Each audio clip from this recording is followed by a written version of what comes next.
Hello everyone, welcome to this video. Here we will see about important part of electronics. In our world, we have two materials in electronic components. One is conductor and another one is insulator. For example, copper. It allowed electron to flow. In plastic, it do not allow the electrons to flow. This are used in the basic wire. Here in between them, another category we see about is semiconductor. Semiconductors are materials which have a conductivity between conductors and insulators. It means semiconductor conduct electricity better than insulator, but less than conductor. In the semiconductor industry, for this used materials are silicon and germanium, others are gallium arsenide and silicon carbide. The commonly used semiconductor is silicon. It is mostly used in computer chips. Silicon is low cost and easy to handle. It has good electrical property. Silicon have very simple atomic structure to understand. Its atom has 14 electrons around the nucleus. But there are 4 valence electrons on the outermost orbital. The outermost electrons are used to create bonds to another nearby atoms. Those outermost electrons are called valence electrons. The silicon atom create a one bond by sharing one valence electron from each of 2 near atoms. Those bonds named as covalent bonds because 2 atoms share equally 1 electron to build a bond. Hence silicon can make 4 possible bonds. And so on, the silicon crystal structure will form by 1 from 1 silicon atoms. In this structure, since the silicon atoms tied up and form bonds to adjacent bond, their electron are not move around easily.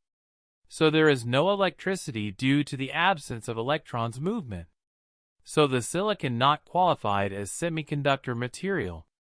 To make silicon as electronic semiconductor, we do make one process is called doping. Doping is technique. It intentionally inject others element into an extremely pure semiconductor to change its electrical properties. It give more mobile charges to silicon materials. Semiconductor materials were doped in 2 ways. One is N-type, another one is P-type. In N-type, the negatively charged electron move around those doped material. In P-type, the positively charged holes are easily move around. To make N-type, the small element is injected into the pure silicon structure, whose valence cell has 1 more electron to make bond than silicon atom. Phosphorus is mostly used in N-type doping, because its atoms have 5 valence electrons, where valence cell have 1 more extra electron than the silicon atom. It is easy to inject because it has same size as silicon atom.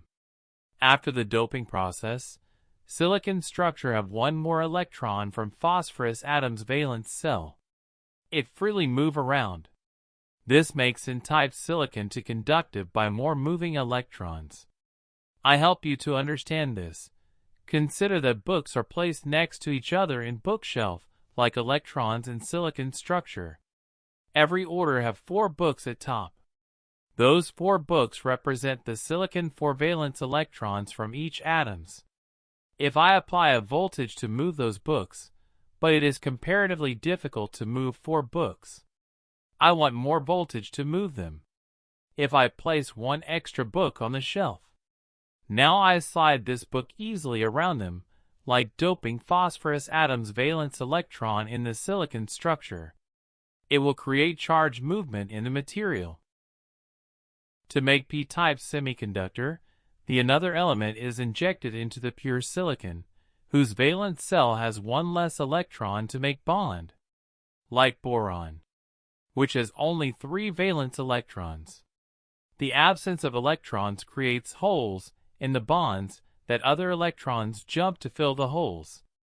It creates the easy movement of electrons on the silicon structure. When we apply the voltage through the structure, the electrons move through the holes from one end to another end of the structure. In this structure, electron moves one direction to carry current, and atom to atom represent negative charge.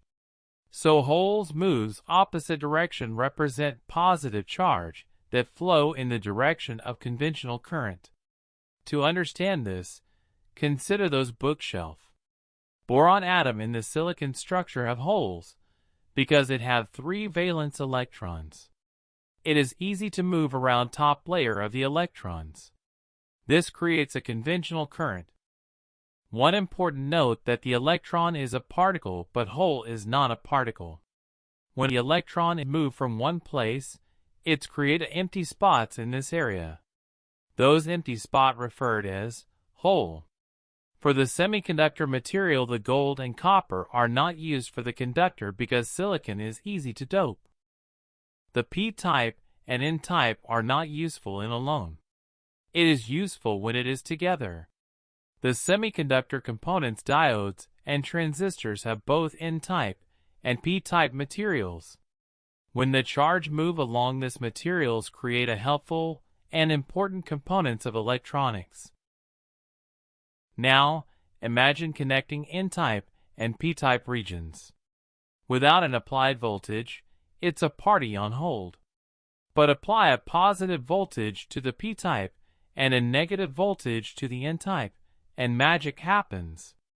Electrons flow from N to P, filling the holes, creating a current. Reverse the voltage, and the party stops, no current flows.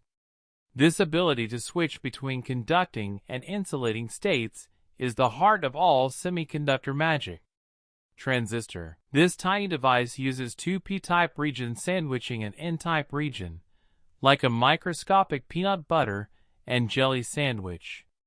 By applying voltages to specific regions, we can control the flow of current through the transistor.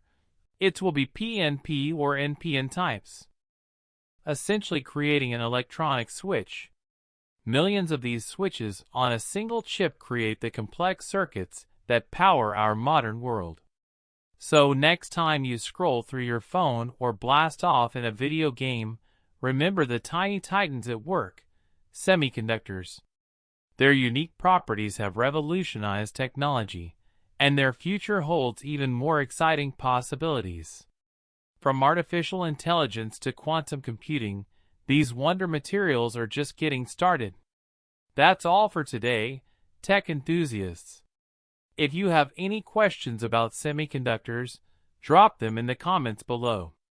And don't forget to subscribe for more tech adventures. Until next time, stay curious, stay awesome, and keep exploring the wonderful world of science.